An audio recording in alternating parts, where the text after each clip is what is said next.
So, I talk a lot about dogs and dog sports, and I have helped a lot of people get into mushing, which I super duper love. And one thing I talk about is always start with the dog that you have, because it doesn't make sense to just go out and buy a dog and you find out you don't enjoy the sport because, while it's a lot of fun, it's also a lot of work. With that said, if you are really enjoying the sport, the next thing that I tell you to do is buy a purpose bred dog. I started with Ezio. He's the white fluffy boy.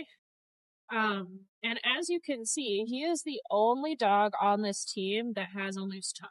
What does that mean? So these little red lines that are going to the ends of their harnesses, uh, his has a lot of slack in it. It's bouncing around a lot, whereas everyone else's is nice and straight, except for Cast's, who got tangled around, but it's still, he's still pulling.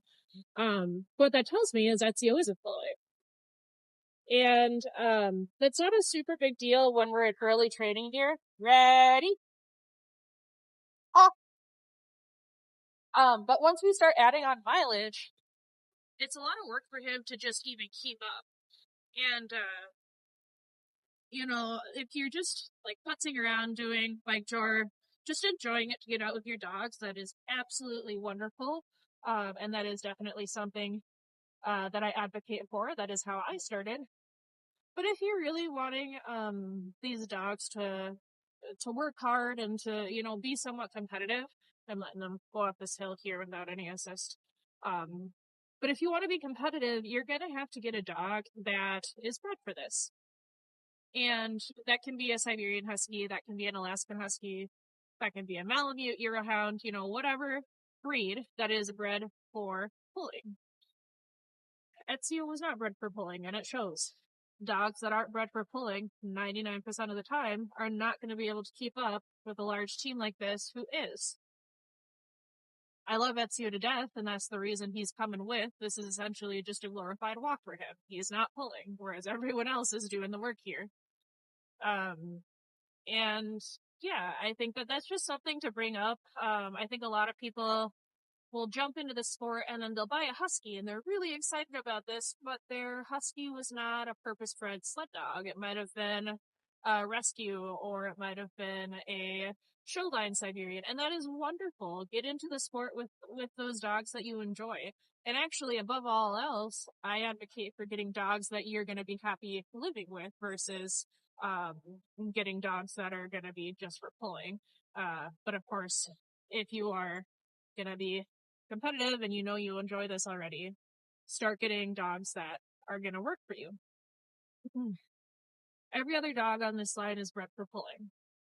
The my right wheel here, Dova, she is a Headland Husky outcross, and then my swing dog on the left side, the largest, who's pacing.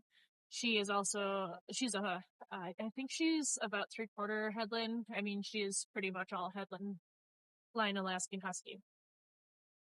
But one thing that shows with those two on this team as well is they're a little bit slower. They don't want to go as fast, and that's totally fine.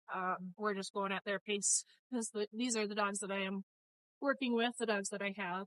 Once we get into race season, though, Tekin will most likely be dropped. She's also, I think, 10 now, or turning 11. She's getting up there. Not old for a sled dog, but they start slowing down a little bit. And Headlands aren't bred for racing, they're bred for trapping. On by!